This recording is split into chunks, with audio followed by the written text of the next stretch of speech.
Hello दोस्तों, कैसे हैं आप। दोस्तों, ऑटोमोबाइल को लेकर भारत में जो खबरें हैं वो काफी गर्म रही हैं पिछले हफ्ते, और कुछ ऐसी खबरें आई हैं कि जो काफी ज्यादा हलचल मचा सकती हैं। तो देसियंस की आज की वीडियो में जो मोटी मोटी खबरें रही हैं ऑटो जगत के साथ जुड़ी, उनकी हम बात करेंगे। कुछ नए रूल आए हैं फास्टैग को लेकर, उनकी भी बात करेंगे। कौन सी गाड़ियों के लॉन्च होने की उम्मीद है, कुछ कौन सी स्पाई हुई हैं, जो सारी बातें हम इस वीडियो में जानेंगे।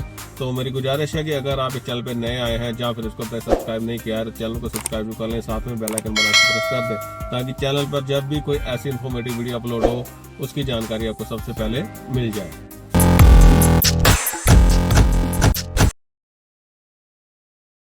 तो दोस्तों, सबसे पहले बात करते हैं फास्टैग के साथ जुड़े हुए नए रूल जो अभी फिलहाल में इम्प्लीमेंट हुए हैं।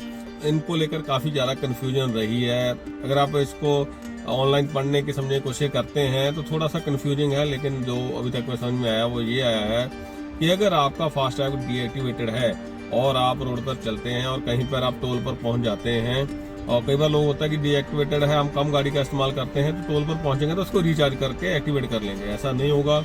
टोल पर पहुंचने से पहले लगभग 60 मिनट पहले आपका जो फास्टैग है उसको रीएक्टिवेट करना है, नहीं तो उसको डीएक्टिवेटेड ही माना जाएगा और आपको डबल पेमेंट करनी पड़ेगी। दूसरा ये है कि अगर आपके कार्ड में बैलेंस लो है, अक्सर ऐसा होता है कि आपके मान लीजिए 100 रुपए बैलेंस पड़ा है और आगे का टोल 200 का है, तो 100 रुपए आपका जो पहले सिक्योरिटी दे रखी है, डिपॉजिट कर रखी है, उसमें से कट जाते हैं।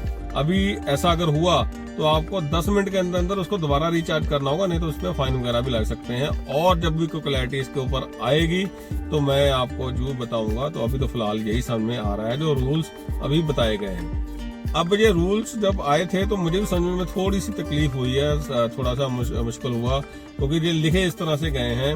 बहुत से लोगों को ये हो सकता है कि समझ में ना आए और आपको कुछ समय के लिए टोल्स के ऊपर ऐसी घटनाएं होते मिले कि लोगों का फास्टैग उन्होंने रिचार्ज कर लिया, फिर भी वो चल नहीं रहा है, वहाँ पे बहसबाजी हो, लोग लेन ब्लॉक कर लें। अक्सर ऐसा होता है कि अगर फास्टैग नहीं चलता लेन ब्लॉक हो जाती है, तो इस तरह की समस्याओं का सामना भी करना पड़ सकता है। थोड़ा सचेत रहें, तो इस बात को ध्यान में रखकर चलें। अपना फास्टैग हमेशा एक्टिव रखें, उसमें से बैलेंस जो है नेगेटिव ना होने दें, उसको डीएक्टिवेट ना होने दें, केवाईसी वगैरह अपडेटेड रखें। कोई भी जर्नी स्टार्ट करने वाले हैं, पहले आप थोड़ा सा गेस कर लें कि एक पॉइंट से लेकर दूसरे पॉइंट तक कितना आपका टोटल टोल लगने वाला है, उतना उसमें रिचार्ज कम से कम जरूर कर लें।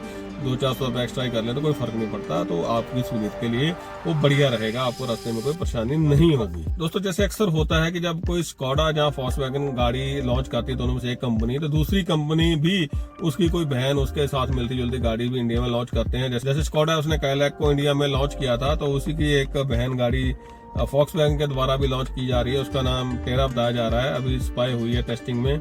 जब ये गाड़ी आएगी प्राइस वगैरह तभी पता चलेगा, लेकिन उम्मीद है कि ये गाड़ी 1 लीटर टर्बो इंजन के साथ ही आएगी। जो काइलैक की कॉन्फ़िगरेशंस हैं पावर ट्रेल को लेकर, उनके साथ ये गाड़ी लॉन्च होगी। और ये गाड़ी भी Sonet, Hyundai Venue, Maruti Suzuki Brezza, जो महिंद्रा की 3XO है, और नॉर्थ टाइगर वगैरह के साथ compete करेगी जब आएगी, तो इसके बारे में भी बात करेंगे। इसके साथ साथ दोस्तों, टाटा के द्वारा सफारी और हैरियर का एक स्टेल्थ एडिशन लॉन्च किया गया है, ब्लैक स्टेल्थ एडिशन। इसमें मैट फिनिश कलर मिलेगा ब्लैक, और इसके मात्र 2700 यूनिट बनाए जाएंगे। 2700 यूनिट इसलिए कि कंपनी सेलिब्रेट कर रही है सफारी के 27 साल हो गए हैं इंडिया में, तो उसको सेलिब्रेट करने के लिए 2700 यूनिट बनाए जाएंगे। तो कंपनी तो सफारी को कंटिन्यूटी मान रही है। वैसे जो सफारी है, सफारी में सिर्फ नाम ही बचा है, सफारी वाली कोई बात अभी है नहीं है टेक्निकली। इसमें कोई बड़ा आपको पावर में या ट्रांसमिशन में चेंज नहीं मिलेगा, सिर्फ जो कलर वगैरह है, कुछ कॉस्मेटिक चेंजेस जरूर मिलेंगी। वही 2 लीटर का जो इंजन है टिपिकल सफारी और हैरियर में मिलता है, वही मिलेगा आपको। जो इसकी कीमत बताई जा रही है वो 25,74,000 जो एक्स-शोरूम कीमत होगी इस एडिशन की, वो सफारी की होगी। 25,09,000 हैरियर की जो कीमत है इस एडिशन में मिलेगी। बेहतर होता है कि अगर कंपनी को सच में सफारी को ट्रिब्यूट देना है, सेलिब्रेट करना है, तो सफारी स्टॉर्म को BS6 में द्वारा लॉन्च कर लेती तो शायद और बढ़िया होता। दोस्तों, महिंद्रा B6 का एक रोड एक्सीडेंट हुआ था, उसकी कुछ पिक्चर्स वगैरह भी आई थी, उसमें दिखाया गया कि वो गाड़ी कितनी मजबूत है। उसका एक्सीडेंट हुआ था महिंद्रा की B6 को डस्टन गोन वाले किसी व्यक्ति ने पीछे से टक्कर मारी। डस्टन गो का एक साइड जो फेंडर है राइट साइड का, पूरी तरह से टूट चुका था, और B6 में कोई बहुत ज्यादा नुकसान नहीं हुआ था। लेकिन उसके बाद एक मिस इन्फॉर्मेशन फैली कि भाई थोड़ा सा नुकसान होने के बावजूद B6 वहां से मूव नहीं कर पाई क्योंकि उसके सेंसर खराब हो गए थे। लेकिन बाद में महिंद्रा ने क्लैरिफाई किया ऐसा कुछ भी नहीं हुआ था, B6 बड़े आराम से वहां से बाद में मूव हो गई थी, उसमें कुछ भी चेंज करने की जरूरत नहीं पड़ी थी, कोई प्रॉब्लम उसमें नहीं आई थी। लेकिन ये एक तरह से महिंद्रा की B6 की जो बिल्ड क्वालिटी है उसको दर्शाता है। लेकिन दोस्तों चद्दर की क्वालिटी या बाहर की बिल्ड क्वालिटी का सेफ्टी रेटिंग से वैसा कोई ज़्यादा लेना देना नहीं होता। लेकिन हमारे यहाँ इस चीज़ को काफ़ी ज़्यादा प्रेफर किया जाता है कि किसी गाड़ी के साथ कोई गाड़ी टकराती है उसमें कितना नुकसान होता है। जबकि जो ज़्यादा सेफ कारें होते हैं कई बार उनमें क्रम्बल जोन होता है सामने के तौर पर, वो ज़्यादा क्रम्बल करती हैं, वो ज़्यादा पिचक जाती हैं ताकि अंदर जो शेल है वो ठीक रहे। एक और कार को टेस्ट होते इंडिया में देखा गया, वो है ग्रैंड विटारा 7 सीटर। अब इसका मारुति नाम बदलती है नहीं बदलती है वो आने वाले समय में देखेंगे। अब जो ग्रैंड विटारा है उसको एक्सटेंड कर 7 सीटर बनाने की कोशिश करी जा रही है मारुति के द्वारा। ये गाड़ी उम्मीद है कि अगले साल ही कहीं लॉन्च हो पाएगी। फिलहाल तो इसके बारे में मारुति के द्वारा कोई खबर नहीं है, लेकिन इसको स्पाई किया गया है। जो इसकी लेंथ है, क्योंकि मारुति को भी लेंथ बढ़ानी पड़ेगी ग्रैंड विटारा की, लगता है कोई 4300 mm से या 4350 mm के आसपास इसकी लेंथ होने की उम्मीद है। इसी तरह व्हील बेस है वो भी आपको 2600 mm से ज़्यादा मिलने वाला है इसमें, तभी ये गाड़ी कंफर्टेबल हो पाएगी अगर मिनिमम 2600 mm का इसमें व्हील बेस मिलता है। और कोई ऑफिशियल अनाउंसमेंट तो अभी मारुति की इसकी तरफ से है नहीं, लेकिन लगता है कि ये 1.5 लीटर पेट्रोल के साथ माइल्ड और स्ट्रॉन्ग हाइब्रिड में आ सकती है। अब एल्केजार ने बहुत कुछ करने की कोशिश करी, बहुत बेहतरीन कार है, लेकिन SUV 700 के सामने ये गाड़ियां टिक नहीं पाती रोड प्रेजेंस में। अब देखना होगा कि ग्रैंड विटारा में मारुति ऐसा क्या करती है कि वो XUV 700 को टक्कर दे पाए। फिलहाल रोड प्रेजेंस के मामले में ग्रैंड विटारा जो है प्रेजेंट वो XUV 700 के सामने नहीं टिक पाती है, ये बात सच है। अब मारुति का अपना का नाम है, अपना का ब्रांड वैल्यू है, उसके सहारे शायद ये गाड़ी थोड़ी चल जाए। लेकिन अगर इसका सीधी टक्कर अगर XUV 700 के साथ होगी तो वो काफ़ी इंटरेस्टिंग हुआ देखना ये वहाँ टिक पाती है कि नहीं टिक पाती है। दोस्तों एक और अच्छी खबर आई है कि भारत NCAP 2 को लॉन्च किया जाएगा। इसके लॉन्च की उम्मीद है कि वो अक्टूबर 2027 तक लॉन्च हो जाएगा। अब ग्लोबल NCAP की तर्ज पर एक भारत NCAP टेस्टिंग प्रोग्राम बनाया गया था जिसके तहत कारों को रेटिंग दी जाती है। जैसे महिंद्रा की B6 है, स्कोडा की गाड़ी है विकैलैक, उसको 5 स्टार मिला है, महिंद्रा थार को 5 स्टार मिला है भारत NCAP में। तो रोड सेफ्टी को एनहांस करने के लिए बहुत ज़्यादा फोकस है गडकरी जी का इसके ऊपर की रोड सेफ्टी को मुझे इन्हांस करना है, तो इस वाले प्रोग्राम को लॉन्च किया जाएगा। लेकिन अभी इसको 2-2.5 साल लगेंगे प्रोग्राम को, क्योंकि जो नई टेस्ट फैसिलिटी है इसके लिए बनाई जा रही है पुणे में, पुणे के आसपास कहीं बनाई जा रही है। और दोस्तों ये जो प्रोग्राम है इसको बनाया जा रहा है, जो नए फीचर्स आ रहे हैं रोड सेफ्टी को लेकर, ADAS आ रहा है, उसको टेस्ट करने के लिए, उसकी कैपेबिलिटीज को टेस्ट करने के लिए, उसकी रेटिंग देने के लिए स्पेसिफिकली जो नए फीचर डाले जा रहे हैं, ये टेस्ट फैसिलिटी बनाई जा रही है, सिस्टम बनाया जा रहा है। इसमें ज़्यादातर जो फोकस किया जाएगा वो ऑटोमेटिक इमरजेंसी ब्रेकिंग होती है, उसको रेटिंग करी जाएगी। उसकी लेन वार्निंग सिस्टम है, अडाप्टिव क्रूज कंट्रोल है, ड्राइवर मॉनिटरिंग सिस्टम है। क्योंकि आज की तारीख में ADAS लग गया, हमें नहीं पता कि उसकी कैलिब्रेशन क्या है, उसकी रेटिंग क्या है। जिस तरह कारों की सेफ्टी रेटिंग होती है, तो जो सेफ्टी इक्विपमेंट लगाए जा रहे हैं कारों के, उनकी भी रेटिंग करी जाएगी कार के जो शेल है उसके अलावा।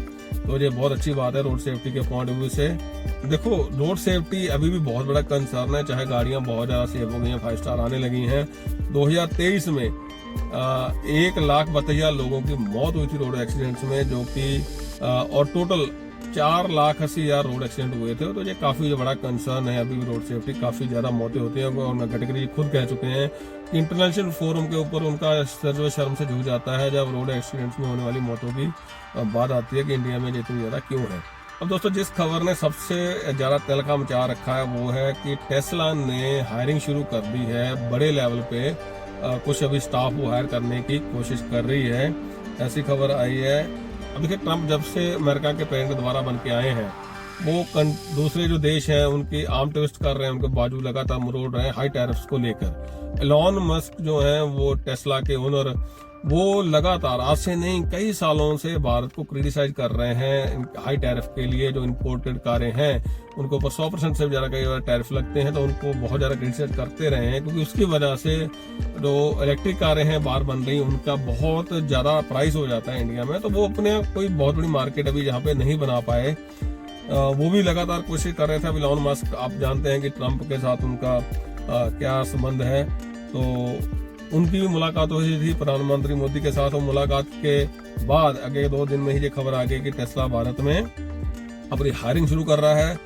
और अभी जो लेटेस्ट खबर आई है कि इंडिया सोच रहा है कि जो कारें हैं इंपोर्ट होती है भारत में, उनमें जो ड्यूटी लगती है इंपोर्ट ड्यूटी, वो 110% के बाद जाती है, उसको कम करके 15% तक कर दिया जाएगा।